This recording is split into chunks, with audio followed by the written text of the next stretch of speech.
A través dunha campaña de participación cidadá desenvolvida polo BNG recibíronse numerosas queixas derivadas do funcionamento do actual servizo, dende a falla de papeleiras ata a escaseza de limpeza urbana nalgunhas zonas como a Avenida do Malecón.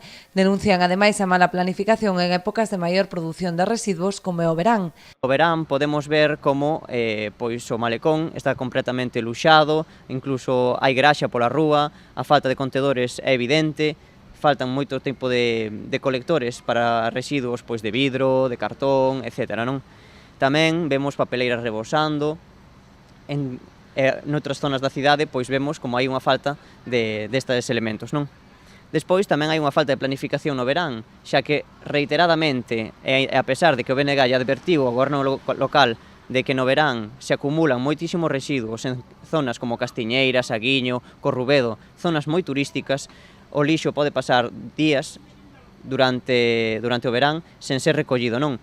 Que coas altas temperaturas, pois evidentemente provoca uns cheiros e unhas molestias para a veciñanza e unha mala imaxe tamén para os turistas que nos visitan desde fora.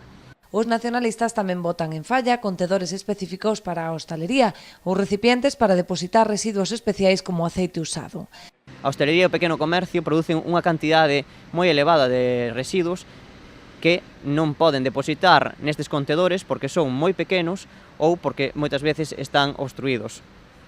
Outra das demandas que xa de vello resolicitou o Bloque Nacionalista Galego e tamén a veciñanza en xeral son os colectores de aceite usado para as vivendas.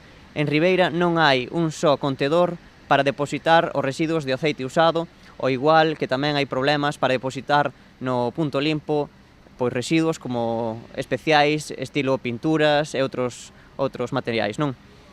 Co fin de mellorar estas deficiencias, unha vez a nova empresa comece a operar este mesmo venres, o BNG solicita manter unha xuntanza con responsables do goberno e da concesionaria para obter información sobre o proceso de implantación do novo modelo.